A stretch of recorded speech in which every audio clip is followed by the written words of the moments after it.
So Jimmy Butler just did the impossible. After a very disappointing regular season for Miami, the guy single-handedly knocked down the Bucks in the first round. Yes, the same Bucks team that won 58 regular season games and were expected to come out of the East. However, if we really think about it, this upset should not be that surprising. I mean, when the playoffs start, we all know that Butler eliminates all of his passive habits and just turns into a legitimate superstar. I mean, it's gotten so crazy that the man has strong comparisons to Michael Jordan. At hindsight, this actually makes a ton of sense considering how both got the mid-range game, can finish acrobatically at the rim, and can take over during the last seconds. However, there's another reason why Butler is compared to MJ. They are possibly related. Yes, I know that sounds pretty crazy at first, but hear me out. Throughout the past decade, there's been this theory that Butler's actually the son of Michael Jordan. A lot of their stories connect, especially during Butler's childhood. With that being said, I thought that it would be a good idea to break this story down and really determine the truth behind the situation. I will be giving as much details as possible, so without further ado, let's get into it.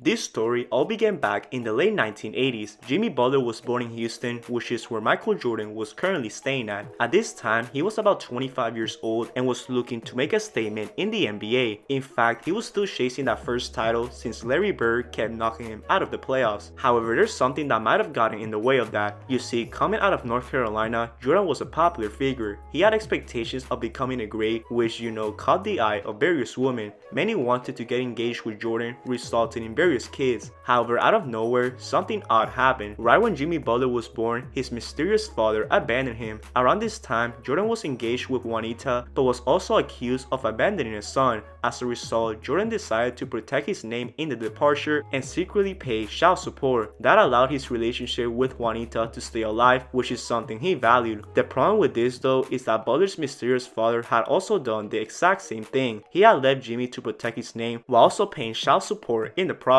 In fact, this payment method ended up working for about a decade, which makes more sense for Jordan. I mean, he's one of the wealthiest athletes ever and he was just getting started around this time. However, when Jimmy turned 13, things just went extremely wrong. Payments stopped coming through. This ultimately led to the mother being extremely angry and even kicking Jimmy Butler out of the house. I mean, while Butler was leaving, she said these 10 disgusting words. Quote, "I don't like the look of you, you gotta go." With that in mind, Butler was left with no other choice but to be homeless. Remember, he was just 13 years old, so this was a nightmare for Jimmy. He could barely eat, socialize, or even get to school. However, after explaining his side of the story to a friend, shelter was finally offered. Eventually, Butler found a permanent home with the family of his high school friend, Jordan Leslie. While living with them, Butler attended school and persistently worked on his basketball game. This of course led to him becoming a basketball prodigy as he attended Marquette and then got drafted by the Bulls with the 30th pick. Pretty crazy storyline to say the least, but that's not it with this Jordan theory. I mean, if you look at Butler and Jordan aside, they look damn near the same. They have really similar facial structures and are also about the same height. Butler is 6'7" while Jordan is 6'6". On the other hand, Jordan's actual sons do not even look like him. In fact, they are way shorter than MJ and stand at a whopping 6'3" and 6'1". All of this combined with a similar trash talking and competitive mindset could really make a case for this theory. However, what I'm about to reveal right now might be the biggest clue. During a pickup game in 1989, this picture was taken at a park. Here you can see Jordan looking to dunk a basketball with Jimmy Butler's name written in the background. Yeah, this is a real picture and the fact that nobody has talked about it is quite shocking. With that being said, there's a legitimate chance that Butler is Jordan's son. They've collaborated in a bunch of camps, have always given each other positive feedback, and once again just look really identical. That, as well as the abandoned story that included a series of payments to protect her privacy, could be more than enough proof that this is valid. Now, someone that isn't quite valid is of course Julian Newman. I mean, the guy lied about getting college offers, playing overseas, and even receiving an NBA workout. However, he finally accepted that professional hoops isn't for him. Don't believe me? Then click this video on the screen to find out more about this situation. Here you will get to see the latest updates on Julian Newman and the career that he's leaning towards to. Trust me, this is a good video to watch, so click it.